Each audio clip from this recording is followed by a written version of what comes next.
की बात कर रहे हैं या राष्ट्र सप्लाई की बात कर रहे हैं, यूजन लोग इस्तेमाल कर लो और वही हाल इनके सामने हो रहा है। तो आप क्या कहना चाहेंगे? हिंदुस्तान लाइव में आप सबका खैर मकदम है, स्वागत है।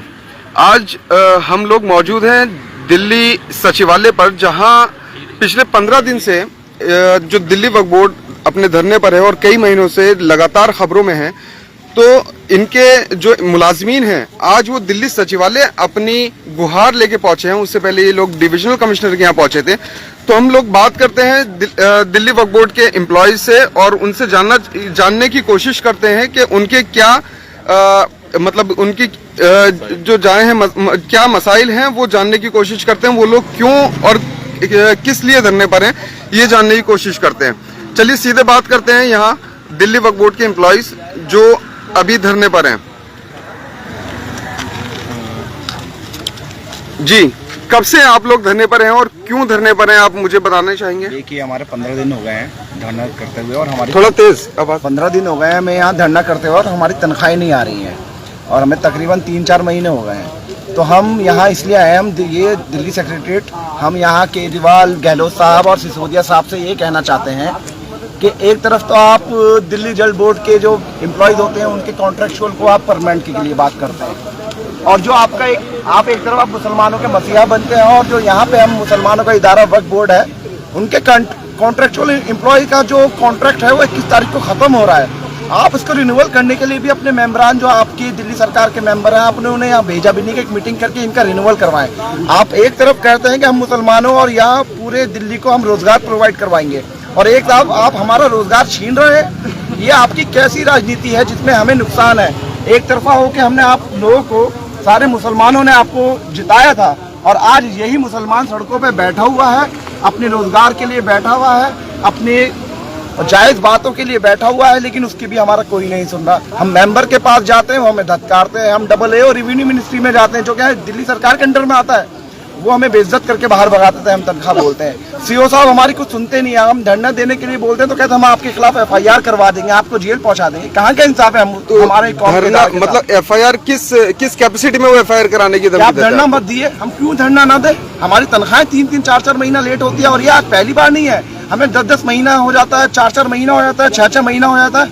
हमारी तो छोड़िए, बेवाओं के वजीफे नहीं जा रहे, इमामों की 8 महीने से तनख्वाहें नहीं जा रही, और 24-24 महीने से लोगों की तनख्वाह गई है। और ये मेंबरान 1 साल पहले इन्होंने मीटिंग करी थी, आज होने को 1 साल हो गया, आप क्यों मीटिंग नहीं कर रहे? आपको यहाँ हमने बोर्ड के मसले को ठीक करने, मसाइल को ठीक करने के लिए यहाँ भेजा गया है दिल्ली सरकार द्वारा, और आप ही अपने आपसी इख्तलाफात में आप हमको दूर कर रहे हैं। कहाँ का दौरापन है सर? हमारी तनख्वाह दे दी है, हमें भी सड़कों पे बैठने बिल्कुल, ये एक बहुत बड़ा मुद्दा है कि 3-3, 4-4 महीने से इनकी तनख्वाहें जो नहीं मिल रही हैं, और ये इन स्टाफ का कहना है कि ये कोई नया नहीं है। हर बार ऐसा होता है कि 1 महीने की तनख्वाह आती है, उसके बाद 3 महीने की तनख्वाह नहीं आती है, 4 महीने की तनख्वाह नहीं आती। यहाँ पर ख्वातीन भी मौजूद हैं जो दिल्ली वक्फ बोर्ड की मुलाजिमीन हैं, उनसे बात करने की कोशिश करेंगे कि क्या मजबूरियाँ हैं और कैसे हालात हैं अभी, जब 4 महीने से आप लोगों को सैलरी नहीं मिल रही है। सर, हमारे हालत बहुत ज़्यादा ख़राब है। हमारी तो सिर्फ रिक्वेस्ट है कि आप लोग हमारी सैलरी दे दें किसी भी तरह से। हमारी सैलरी 7 महीने हो गए, 7 महीने से हम सिक्योरिटी गार्ड से 7 महीने से हमारी सैलरी नहीं आई है। वक्फ बोर्ड के एम्प्लॉय की 4 महीने हो गए, हम लोगों के 7 महीने हो चुके हैं। हमें बहुत ज़्यादा परेशानियों को फेस करना पड़ रहा है। देखिए, आज ये लोग पहुंचे हैं यहाँ सचिवालय, जब मतलब बिल्कुल हद से बाहर बात हो जाती है, और उसके बाद यहाँ पर इससे पहले इन्होंने दिल्ली वक्फ बोर्ड के बाहर लगातार 15 दिन से ये लोग धरना दे रहे हैं, लेकिन कोई अभी तक क्या सुनने आया आपको, या क्या रहा अभी तक का हिसाब, मुझे बताएंगे क्या मामला रहा? देखिए, सबसे पहले तो मैं बताना चाहूँगा कि इन 15 दिन के अंदर सिर्फ अमानत साहब जो चेयरमैन है दिल्ली वक्फ बोर्ड के, वो आए थे और रजियाबाजी आती हैं। इसके अलावा किसी भी मेंबरान के कान पे जू नहीं रहे। क्या आपने खबर दी? उनके पास कई बार लोग जा चुके हैं, लेकिन वो लोग क्या अनसुनी कर देते हैं। मुझे समझ ये नहीं आ रहा कि वो दिल्ली वक्फ बोर्ड के मेंबर है, कोई इनका जाती। दिल्ली सरकार से भी यही कहना चाहूँगा कि उनको जो है टर्मिनेट कर देना चाहिए, उन मेंबरान को जो लोग मीटिंग में नहीं आ रहे। पिछले 1 साल से कोई मीटिंग नहीं हुई है। तो मेंबरान से आपने कांटेक्ट करने की कोशिश की, उन्होंने क्या जवाब दिया, बताएंगे कुछ? उनसे कई बार मिलने की कोशिश की, और तो उन्होंने कई बार तो गेट पे से मना कर दिया कि बोल दीजिए यहाँ पर नहीं है। जो 1-2 बार मुलाकात भी हुई तो उन्होंने झूठा आश्वासन दिया कि हम लोग आएंगे, लेकिन अभी तक कोई नहीं आ पाया है। कोई मिलने नहीं आ रहा है। आज अब यहाँ दिल्ली सचिवालय पहुंचे हैं निशाब साहब और मेमोरेंडम एक देना चाहते हैं रेवेन्यू मिनिस्टर कैलाश गहलोत को। तो क्या पॉइंट्स होंगे रेवेन्यू मिनिस्टर कैलाश गहलोत साहब के लिए जो आपने मेमोरेंडम में रखे हैं? देखिए, सबसे पहले तो सैलरी का मुद्दा है, फिर जो हमारे कॉन्ट्रेक्चुअल स्टाफ है उनका कॉन्ट्रैक्ट खत्म हो रहा है, एक उसका मुद्दा है। दूसरा, हमें एक परमानेंट सीओ चाहिए दिल्ली वक्फ बोर्ड के लिए और हमें परमानेंट AAO चाहिए। ये जो 2-2, 3-3 जो पोर्टफोलियोज ये लोग संभाले हुए हैं, इसकी वजह से दिल्ली वक्फ बोर्ड निगलेक्ट हो जाता है।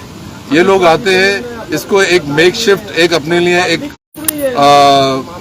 इदारा समझते हैं कि भाई 6-7 महीने की बात है, 8 महीने की बात है, उसके बाद हम चले जाएंगे। ये लोग ना तो साइन करना चाहते, ना कोई अपनी जिम्मेदारी तय करना चाहते। इस वजह से हमें अगर परमानेंट सीओ और परमानेंट AAO मिलेगा तो वक्फ बोर्ड का भला हो जाएगा।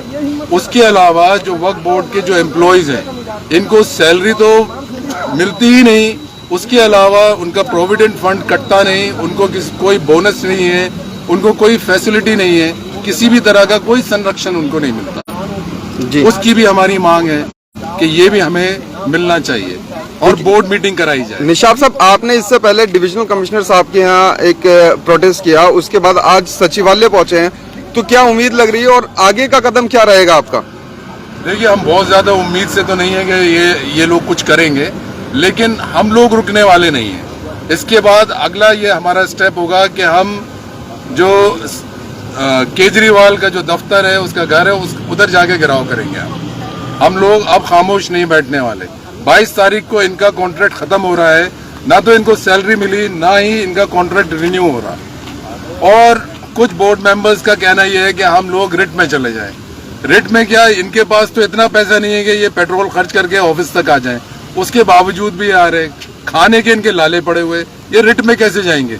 कौन इनको फाइनेंस करेगा?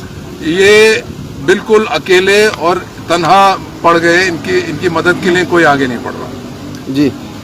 बात करते हैं एक और स्टाफ जी, बताइए। देखिए साहब, अपना मसला सिर्फ सैलरी का नहीं है, हमारा मसला है वक्फ बोर्ड को बचाने का। वक्फ बोर्ड बचेगा तभी हम बचेंगे, कौम बचेगी।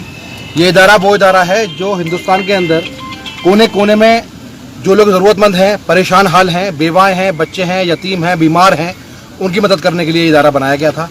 हज़ारों लोग ऐसे हैं जो हमारे ऊपर मुस्तहिक हैं, जो हमारे ऊपर डिपेंडेंट हैं, वो सबके सब परेशान हैं। गरीब औरतें हैं, बूढ़े लोग हैं जो वक्फ बोर्ड आते हैं, मगर वो हम उनकी कोई मदद नहीं कर सकते। हमें बहुत अफसोस है इस बात का। देखिए, वक्फ बोर्ड का स्टाफ जो है ये हीरे हैं, ये वक्फ बोर्ड के, जो वक्फ बोर्ड की अना को बचाने के लिए दिन रात काम करते हैं।